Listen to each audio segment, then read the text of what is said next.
much you need help with.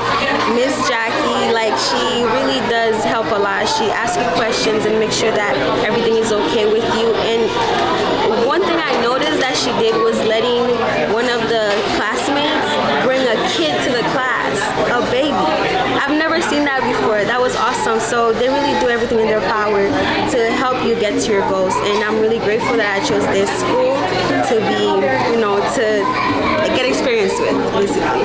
Beautiful. Thank you very much. And did you have any concerns before joining our program? Not really. I never heard of the school, so that's probably was one of the concerns. But other than that, I really didn't have anything to worry about. I asked for scholarships, and they gave me the opportunity, so I'm really grateful for that too. And what would you say to someone that's on the fence about joining our academy? I would say to not be skeptical because it's pretty easy as long as you follow the steps and the rules. Like, everything is pretty self-explanatory. Just do what they tell you to do and you reach your goal.